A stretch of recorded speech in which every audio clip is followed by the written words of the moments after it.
Hey folks, I'm Skip Johnson, and I appreciate you tuning into my channel today. If you like what you see, hit the thumbs up button. Please subscribe and share it to as many people as you think would appreciate this video. I would really appreciate you doing that.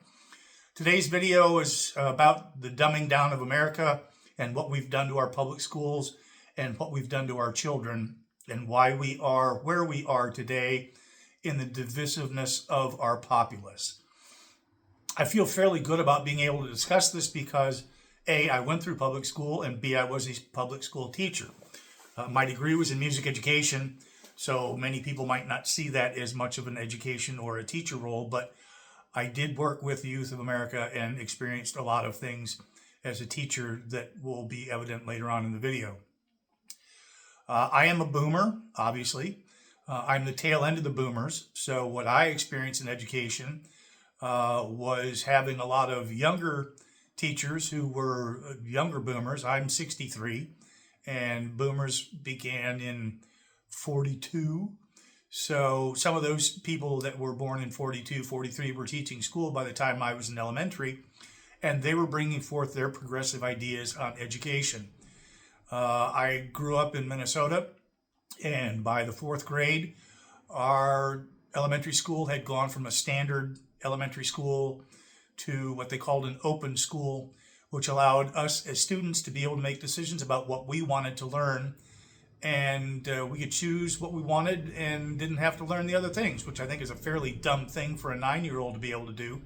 And it hurt me later on down the road educationally, because of the lack of education that I had in certain subjects that weren't required anymore. My father got a new job when we moved in 1975, and I moved back into a traditional school just as I was transitioning into 7th grade. And it was very, very difficult for me because I really didn't know how to spell, had no clue how to diagram a sentence, knew very little about math, and really had a hard time struggling to catch up. I was never in any of the AP classes or honors classes simply because I was always behind the 8 ball. That was the first experience that I had with social ideas in education. And I can say from experience that it hurt me for a long time educationally. It wasn't until after I graduated from college that I was able to actually amend some of those deficit areas in my education, but I did that through my own personal and not through anything else. One of the things that I experienced as a teacher was to see the degradation of our education system through different things that were implemented by the powers that be that thought they knew everything about how to educate children. One of them was standardized testing, that you had to teach a standardized test that all 4th graders in the United States, all 8th graders in the U.S., and all high school seniors in the U.S. had to pass before they could progress. And what resulted from that was we got rid of all AP and honors classes because we didn't want hurt feelings. Goodness knows that, we don't want to hurt the feelings of the guy that's not in the AP or honors class to show that they're not as smart as others. And so we had the standardized test that we taught to the lowest common denominator. And it's the statement is your chain is only as strong as its weakest link. Well, we taught to the weakest link, and that was a detriment. Then we got to core curriculum, and that's been a screw up of changing mathematics and making it more difficult to learn simple concepts. We've done a lot of things to screw up our education system, but all through it, interwoven all through it, has been this socialism that has come through, that all people are equal in education and everything else. I agree, all people are created equal in the eyes of God. I have no problem with that. I don't care who you love or what you do, but we all have educational differences, and you can't tell me different. I don't understand engineering. I don't understand geophysics, nor am I interested in either of those two subjects. And I guarantee that there are people that don't give 2 pennies about music and really don't understand it. That's just the way it is. We're different. But we have decided as a society through our teachers' unions and through our socialized education in colleges now, that we have to teach that everybody's equal and the same, and we all have to be the same on an even playing ground. And that's kind of led us to where we are today.